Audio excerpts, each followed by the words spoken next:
Good morning and welcome to the What's Up News Network, being broadcast from Panama City Beach, Florida, the home of the world's most beautiful beaches, and only 323 miles from Boogaholla, Georgia, the center of the universe, where the people are so good they have to hold on to the blackberry bushes to keep from being drawn into heaven. I am Jim Free with Jim Free Realty. Please click on the red subscribe button just below the picture. Well, President Biden and several other Washington politicians want to lecture us on gun control while they have armed protection all around them. On November the 15th, 1867, Frederick Douglass said, "A man's rights rest in three boxes: the ballot box, the jury box, and the cartridge box." If you have ever wondered what side of the fence you sit on, this might be a great test for you. If a conservative doesn't like guns, he doesn't buy one.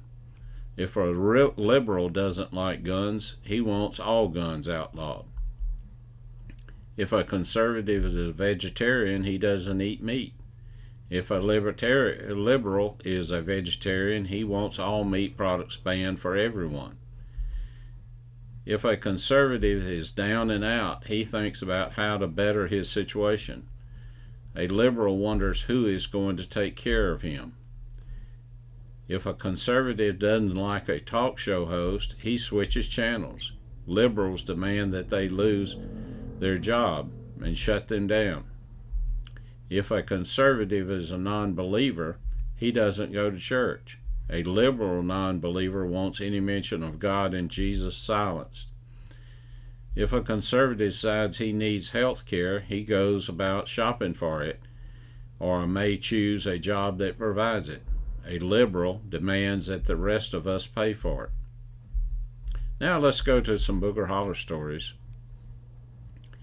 As a teenager, Betty Jo Smith, very attractive blonde girl, would lay next to the swimming pool at her parents' Booger Holler home and watch the planes overhead as they made their approach into Atlanta. She would dream about being a flight attendant.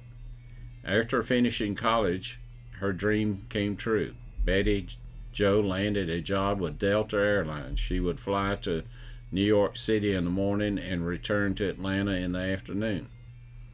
On one of the flights back to Atlanta, a lawyer boarded the plane in New York City with a box of frozen crabs and asked Betty Jo to take them and take care of them and put them in the refrigerator.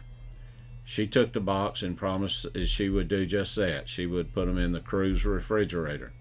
He advised her that he was holding her personally responsible for them, saying, "Do not let these thaw out."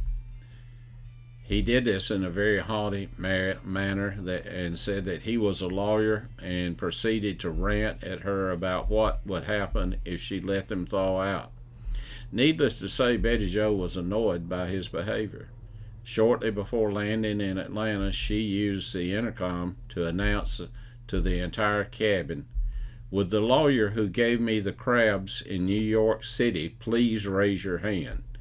Not one hand went up, so she took the crab home with her, and that night had a crab boil for her family.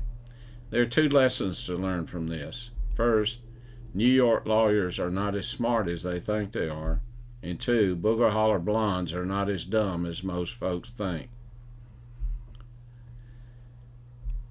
In the national news, every morning when I sign on the computer, I see family pictures, especially our 4 great-grandchildren.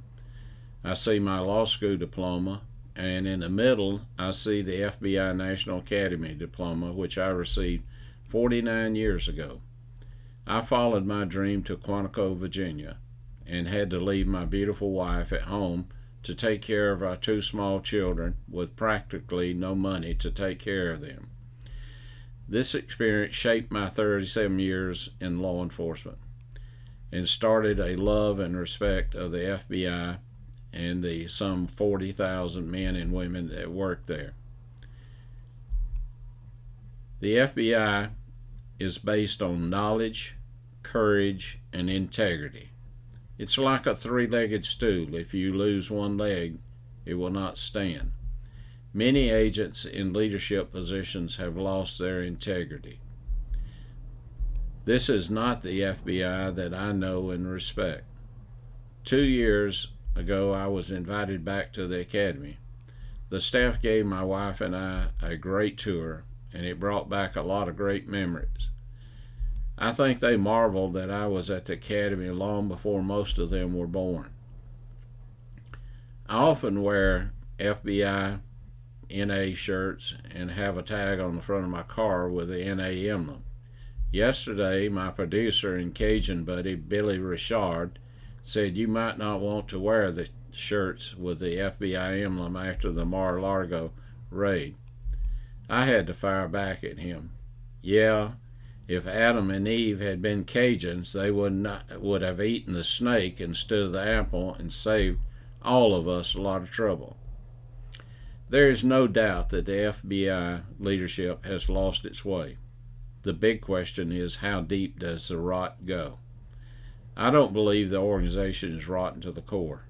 I've been encouraged that a number of whistleblowers have come forward. If the agents are not part of the problem, they should have the courage to come forward without claiming whistleblower status. Their testimony would have a lot more credibility. I still belong to the NA Associates, and I hear from many of them that are very upset about what has happened to the FBI. Here's my theory.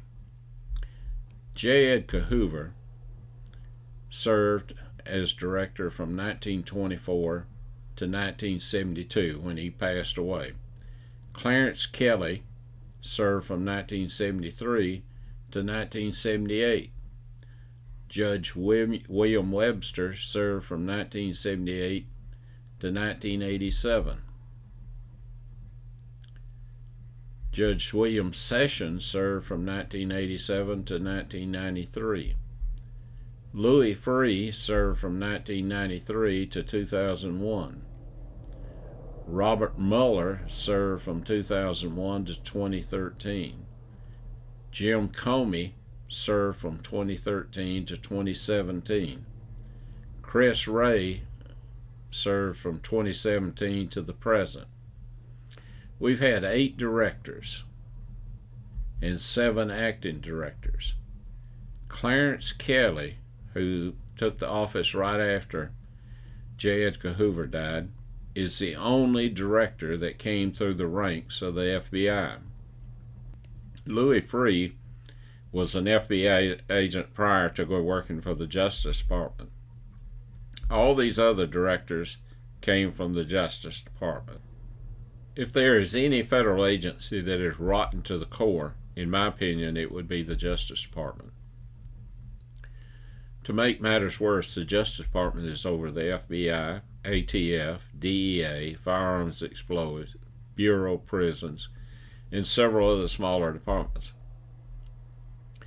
I have only known 2 of the directors personally and professional, and they would be Clarence Kelly and Louis Freeh. I would rate Clarence Kelly as the best director in the history of the FBI. In my opinion, he had the knowledge, courage, and integrity that's required. There are some 40,000 employees at the FBI, and I would believe there are many of those that would make good directors. I would hope that the next director would be appointed from the ranks of the FBI. We have had enough bad experiences with appointing Justice Department appointees. Like I say, out of the 8 directors that we've had, 7 of those came from the Justice Department. As an organization, the FBI has lost its way, but I will not give up on them. I have lost my way several times during this 80-year journey, but I was blessed to have family and friends that believed in me and led me back. As we would say in Booga Holler, it looks like our country has gone to hell in a handbasket. Well, there you go, I said it. But fear not, little ones. if you have been washed in the blood, you are safe and secure, and you can rest assured that the blood is still there. Until we meet again, may God bless you, your family, and this great nation that we live in.